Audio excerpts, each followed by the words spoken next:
How is everyone? I hope you are all well. Happy 4th of July to all of our supporters over in the US. I hope you have a fabulous day. I know there's a little bit of mixed emotion. There's a lot of stuff going on in the world. You guys over in the US seem to have much of the problems that we do in the UK. And that is that even though they claim that we're free, are we really? I suppose we are only as trapped as we allow ourselves to be, but sometimes in certain walks of life that's impossible to break free from the chains that our governments place us in. But look, let's not let them win. But for now, we're talking about monsters, and two in particular, Tim Mullen and Don Wells. I'm going to share with you, this is an email that I sent to Tim Mullen, and surprise, surprise, he's not responded to me. I've given him time. You know, I know he's busy. Busy guy. He's a media manager. He's a drone pilot. He's a photographer. He's a lover of animals, specifically little puppies and horses. So he's busy. It's trying to pin him down. So I'll give him time. But here we go. Tim, I don't expect a response, but I did want to send this email in order to give you an insight into my feelings around your proposed laws. This is obviously where he's looking to make it illegal for personal recordings to be shared online, and he's kind of hidden it behind the guise of parents with children who are on an Amber Alert being harassed. What I'm struggling with, Tim, is that Don Wells clearly did abuse his sister when they were young. That's a given. He didn't deny it, and he went as far as to try and make it seem like it was 6 of one and half a dozen of the other. He did that. This is the guy you are supporting, and due to your religious background, I struggle with this. I do. Now I digress. Something I do a lot. We look at these laws you are proposing around trying to make it illegal for audio recordings to be used in public and for parents to be protected in the event of an Amber Alert. Which at face value seems good. You know, you don't want to be harassing people who have, they've got a missing child. But there is a caveat to that. Now, based on statistics, it's early on a Monday. Pronunciation isn't my strong point on a Monday morning, especially when I'm up at 3 a.m. trying to stop other creators trying to say that I'm involved in a lawsuit with YouTube that's forced the community standards to be changed and that I edit photos and add bruises to children. Not mentioning any names, people just need to remain level-headed, and when they're involved in the Brandy Neal camp, understand that there's two sides to every story. Anyway, I digress again. Ignore me. So where were we? Now, based on statistics, supporting that in 90% plus of cases involving children being harmed, this will likely be at the hands of the parents or a close family member. Bracket. That percentage being as high as 98% in some age brackets. Close bracket. Why would you want this law passed? This law, in the highest percentage of cases, could directly protect the perpetrator of a crime involving a child victim.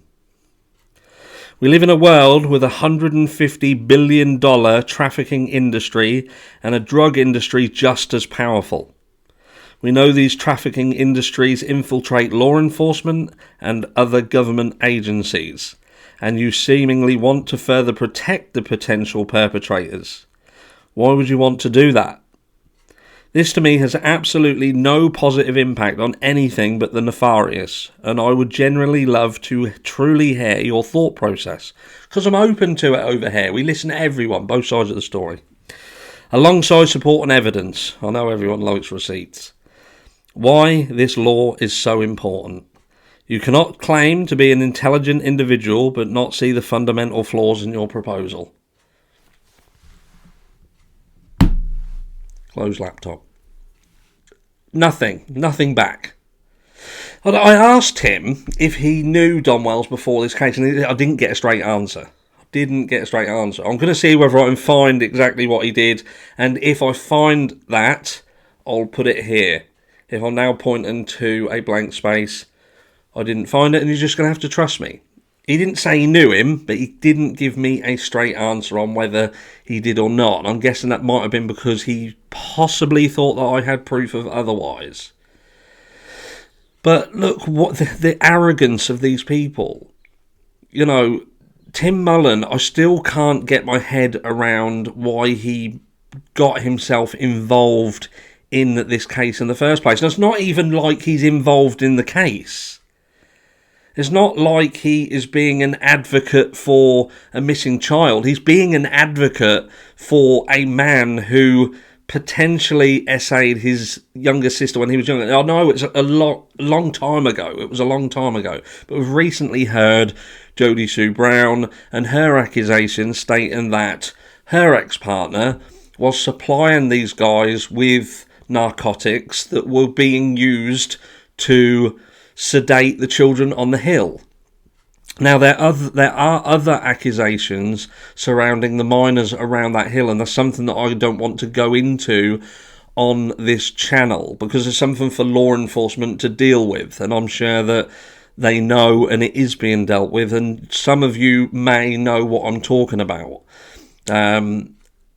But this family, you know, Candace and Don, ultimately played a part in wherever Summer is. I don't believe for 1 second that none of these people on this hill know what happened.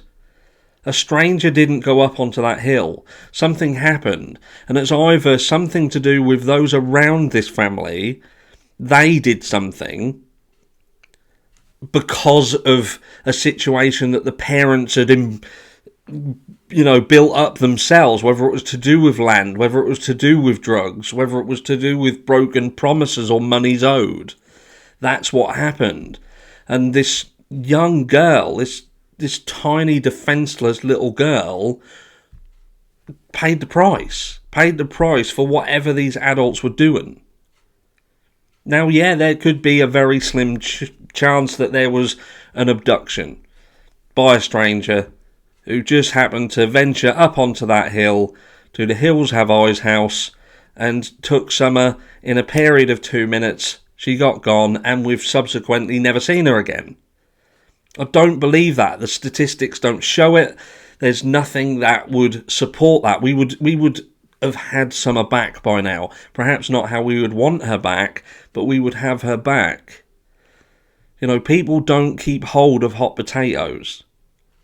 Don't. And Summer is potentially one of the hottest potatoes we've seen in over a decade. So I don't know where you are for it, but these Don and Tim Mullen, I can't understand that relationship. I still can't understand Tim Mullen and his part in all this. And when we've been talking about the church and the stuff in the background, this SDA church, I have to wonder whether this is a controlled situation, and is Tim Mullen involved in it for the purpose of controlling something that could get out of hand and cause damage to somebody else?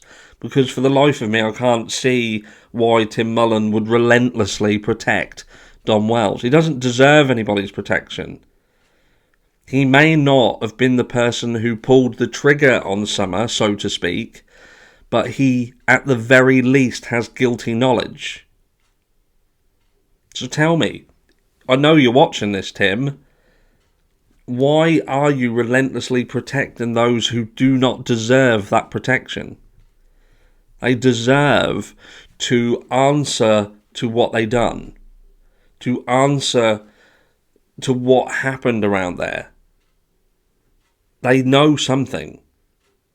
And this is what the issue is with TBI. People who have kept their mouth shut because they realise that if they do not say anything, then nothing will happen. We see the same thing in the Oakley Carlson case. Her father is ex-law enforcement, and that case is drawn out like a blade. The only reason that they're in custody now is because there was drug tests done on the siblings, and they done hair follicle tests, and they found methamphetamine within those tests. And then that went on to find that they were withholding the medication for the other sibling.